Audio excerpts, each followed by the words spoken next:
Hello guys, வணக்கம். This is Anbuseelan. இன்னைக்கு நம்ம என்ன பார்க்க போகிறோம் அப்படின்னா FinNFTயோட ஒரு பெஸ்ட்டான ஸ்ட்ராட்டஜி தான் பார்க்க போகிறோம். இந்த வீடியோ ஸ்கிப் பண்ணாமல் முழுமையாக பாருங்கள்.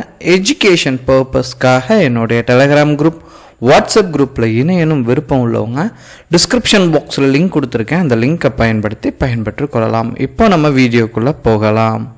ஸோ சில தருணங்களில் நம்ம டிஸ்கிரிப்ஷனில் கொடுத்துருக்க லிங்க் ஒர்க் ஆக மாட்டேங்குது, டெலகிராம் லிங்க் அப்படின்னு சொல்கிறீங்க. ஒன்றுமே இல்லை, டெலகிராம் சர்ச் பாக்ஸில் போயிட்டு JPA தமிழ் ஷேர் மார்க்கெட் அப்படின்னு சொல்லி டைப் பண்ணிங்க அப்படின்னா நியர்லி 4000 சப்ஸ்கிரைபர் இருப்பாங்க. அதுதான் நம்மளுடைய குரூப், சரிங்களா? ஓகே, இன்றைக்கி நம்ம பார்க்க போகிற ரொம்ப முக்கியமான விஷயம் என்ன அப்படின்னா FinNFTயோட ஒரு ஸ்ட்ராட்டஜி தான் பார்க்க போகிறோம். இதில் முதன்மையானது, நிறையா பேர் என்ன பண்ணுறீங்க அப்படின்னா கான்ட்ராக்டில் போயிட்டு டெக்னிக்கல் அனலைசிஸ் பண்ணுறீங்க. அந்த விஷயம் பண்ணவே பண்ணாதீங்க. வீக்லியோட டைம் ஃப்ரேம் யூஸ் பண்ணுறது ரொம்ப நல்லது, சரிங்களா? இதில் சப்போர்ட் அண்ட் ரெசிஸ்டன்ட் எக்ஸாக்டாக வரைய வேணாம். ஸ்லைட்லி உங்களுக்கு அந்த ட்ரெண்ட் கரெக்டாக தெரிஞ்சிருந்தால் போதுமானது, சரிங்களா? நிறைய பேர் எக்ஸாக்ட்டுங்கிறது எப்போதுமே மார்க்கெட்டை பொறுத்த மட்டும் நல்ல ஒரு வால்யூமில் ஏறிட்டு இருக்கும்போது தான் நீங்கள் ப்ராஃபிட் பண்ண முடியும், சரிங்களா?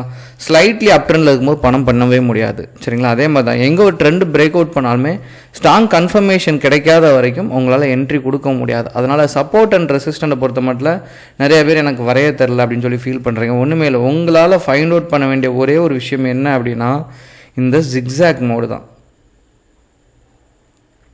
இதை நீங்கள் ஃபைண்ட் அவுட் பண்ணிட்டாலே உங்களுக்கு என்ன அப்படிங்கிறது தெரிஞ்சிடும், சரிங்களா? இன்னொன்று, இப்படி ஒரு பிரேக் அவுட் நடந்திருக்கு பாருங்கள். இந்த இடத்த பாருங்கள்.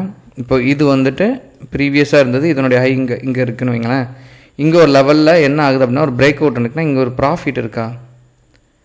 இந்த ப்ராஃபிட்டை என்ன பண்ணுங்க அப்படின்னா அதே இடத்துல எடுத்துகிட்டு எங்கே பிரேக் அவுட் ஆகுதோ அந்த இடத்துல வச்சுருங்க. இதை தான் இண்டிகேட்டரும் இந்த வேலையை தான் பார்க்கு, சரிங்களா? ஸோ அதனுடைய டெப்த்தான விஷயங்கள் என்ன அப்படிங்கிறது தெரிஞ்சுங்க. இப்போது இதில் இண்டெக்ஸில் நீங்கள் ட்ரேட் பண்ணச்ச சப்போர்ட்லேருந்து ரெசிஸ்டனை நோக்கி போனாலே நீங்கள் என்ன பண்ணலாம் அப்படின்னா பை ட்ரெண்டு, அதாவது பை சைடு நீங்கள் மூவ் ஆகலாம். இதில் வீக்லி கேண்டலோட பிரேக் அவுட் எப்போதுமே கொஞ்சம் ஸ்ட்ராங்காக இருக்கும். வீக்லி மோஸ்ட்லி பிரேக் அவுட் பண்ணாலே ஸ்ட்ராங் கன்ஃபர்மேஷன் இருக்கும். அதனால் இப்போ என்ன பண்ணுங்கன்னா வீக்லி பிரேக் அவுட் இன்றைக்கி நடந்திருக்கு, சரிங்களா?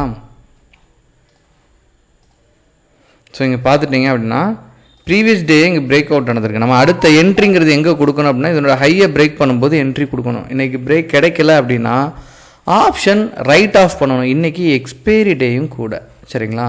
இப்போ நீங்கள் யதார்த்தமாக இன்றைக்கி எவ்வளோ இருக்குதுன்னு பாருங்கள். FinNFT ஒரு 100 பாயிண்ட், அதாவது கால் ஆப்ஷனுக்கும் சரி புட் ஆப்ஷனுக்கும் சரி 100லேருந்து 200 பாயிண்ட் பிலோவாக வாங்க. இப்போது FIN எவ்வளோவில் இருக்குன்னு பாருங்கள், 21,150 இருக்குது. அதனால் காலில் 21,100 எடுத்துப்போம், சரிங்களா? புட்டில் 21,300 அப்படின்னு ரெண்டையுமே எடுத்துருங்க, சரிங்களா? இப்போ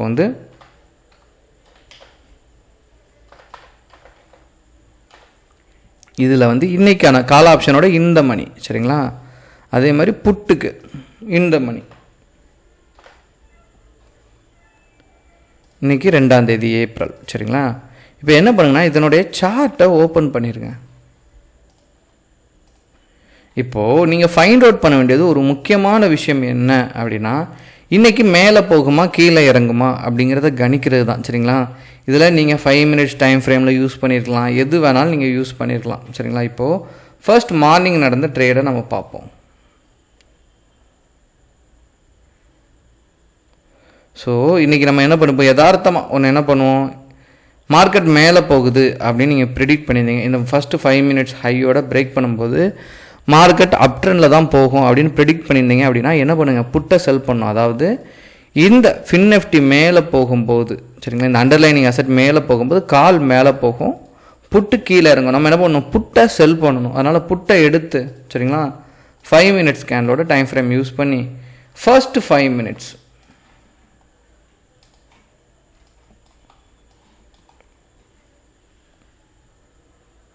இந்த கேண்டலோட ஹையை பிரேக் பண்ணச்சா நீங்கள் செல் பண்ணிட்டீங்க, சரிங்களா? அதாவது இந்த ஃபஸ்ட்டு 5 மினிட்ஸ், இதில் 5 மினிட்ஸ், சரிங்களா? இப்போ என்ன பண்ணுங்க, செல் பண்ணிட்டீங்க. இங்கே பிரேக் அவுட் ஆகாமே, அண்டர்லைனிங் அசெட் பிரேக் அவுட் ஆகாமே புட்டை என்ன பண்ணிட்டீங்க, செல் பண்ணிட்டீங்க. இன்றைக்கி நீங்கள் பார்த்தீங்க அப்படின்னா இதிலே உங்களுக்கு ஒரு நல்ல ப்ராஃபிட்டுங்கிறது கிடச்சிரும், சரிங்களா? கிட்டத்தட்ட ஒரு 40 பாயிண்ட் கிட்ட, 40க்கு 2 பாயிண்ட் கம்மி, 40 ரவுண்டாக எடுத்துப்போம், சரிங்களா? இதிலே உங்களுக்கு 40 பாயிண்ட், ஏன்னா செல் பண்ண கீழே இறங்க ப்ராஃபிட் 40 ப்ராஃபிட். சப்போஸ் நீங்கள் நினச்ச மாதிரி இந்த FinNifty வந்து கீழே சரிங்களா, இப்படி நீங்கள் என்ன நினச்சிட்டிங்க மேலே போகும்னு நினச்சிட்டிங்க, ஆனால் மேலே போகாமல் கீழே இறங்கிட்டு அப்படின்னா நீங்கள் புட்டை செல் பண்ணியிருந்தாலும் பரவாயில்ல, என்ன பண்ணுங்கள், ஒரு இடத்துல ஃபைண்ட் அவுட் பண்ணி காலையும் செல் பண்ணதான் வச்சுக்கோங்க சரிங்களா. இப்போது நீங்கள் மார்னிங் அந்த 5 மினிட்ஸில் ரெண்டையுமே செல் பண்ணிட்டீங்க, ஹெட்ஜிங் ப்ராப்பராக பண்ணிட்டீங்கன்னு வைங்களேன், கடைசி பார்த்தா எக்ஸ்பைரி டேயில் ரெண்டுமே ப்ராஃபிட்டில் தான் இருக்கும் சரிங்களா. இதில் பார்த்தீங்க அப்படின்னா ஒரு 35 பாயிண்ட் கிட்ட சரிங்களா, ஒரு ப்ராஃபிட்டுக்கு கிட்டத்தட்ட சொல்கிறேன் சரிங்களா. அதில் ஒரு 40 சரிங்களா. நீங்கள் அப்படி இப்படின்னு பார்த்தீங்கன்னா ஒரு 75-80 பாயிண்ட்டுங்கிறது இங்கேயே உங்களுக்கு ரெண்டுலேயுமே ப்ராஃபிட் வந்துடும். ஆனால் ஆப்ஷன் செல்லிங் பண்ணும்போது என்ன விஷயம், என்ன பிரச்சனை அப்படின்னு கேட்டிங்கன்னா, இங்கே மார்ஜின் உங்களுக்கு அதிகமாக தேவைப்படும். 1,17,000 இருந்திருந்தால் தான் நீங்கள் ஃபஸ்ட்டு ஒரு இதை செல்லே பண்ணியிருக்க முடியும். ஆனால் நீங்கள் பையிங்கில் நல்லா ப்ராக்டிஸ் பண்ணி செல்லிங் வந்தீங்கன்னா கன்சிஸ்டண்ட்டாக ப்ராஃபிட் பண்ணலாம். அதுதான் இதில் இருக்கக்கூடிய ஒரு முக்கியமான பேஸே. ஆப்ஷன் செல்லிங்கை பொறுத்த மட்டும் உங்களுக்கு பயப்பட வேண்டிய அவசியம் இல்லை. ஏன் அப்படின்னா ரிஸ்க் கம்மி. எப்படின்னு சொல்கிறேன், ஏன்னா நீங்கள் எந்தெந்த இடத்துல ரிஸ்க்கை கம்மி பண்ணணுமோ கம்மி பண்ணிட்டீங்க அப்படின்னா சக்ஸஸ் ரேஷியோங்கிறது அதிகம். யதார்த்தமாக ஸ்டாக் மார்க்கெட் அப்படின்னாலே ரிஸ்க்கு. இங்கே வந்து ரிஸ்க்கை கம்மி பண்ணணும். என்ன பண்ணலாம், நீங்கள் மார்க்கெட் மேலே நினச்சி புட்டை செல் பண்ணுறீங்க, ஆனால் மார்க்கெட் கீழே இறங்கிட்டு காலை செல் பண்ணலாம். இதை மறுநாள் எடுத்துகிட்டு போகலாம். ஃபஸ்ட்டு ஒரு ஆப்ஷன் இருக்குது, ரெண்டாவது ஒரு ஆப்ஷன் இருக்குது, மறுநாள் எடுத்துகிட்டு போகிறதுக்கு மூணாவது ஆப்ஷன் இருக்குது. நாளைக்கு நீங்கள் கணிச்சிட்டிங்க திரும்ப மார்க்கெட் மேலே தான் போகும்னா நீங்கள் என்ன பண்ணணும், காலை ரிலீஸ் பண்ணி விட்டீங்க. ஏன்னா நம்ம செல் பண்ணி வச்சுருக்கோம், புட்டில் ப்ராஃபிட் வந்துடும், விட்ட லாஸ் அதில் எடுத்துடலாம். இல்லை மேலே போகுனா இது ரெண்டு அப்படியே வச்சுட்டு என்ன பண்ணலாம், இன்னொரு காலை பை பண்ணி வச்சுக்கலாம். ஸோ ஆப்ஷன்ஸ் அதிகம், ஃபெயிலியர் ஆகாமல் நீங்கள் தகர்த்துக்கலாம். இந்த இடத்துல நான் நிறையா ஃபாஸ்ட்டாக சொல்லிட்டேன். பிகினராக இருக்கிறீங்க அப்படின்னா இந்த ஒரு வீடியோவை 2 வாட்டி பாருங்கள், உங்களுக்கு நல்ல ஒரு புரிதல் இருக்கும். நிறையா ப்ராக்டிஸ் பண்ணுங்கள். எங்கேயுமே பெய்ட் கால் எதையுமே ஜாயின் பண்ணாதீங்க.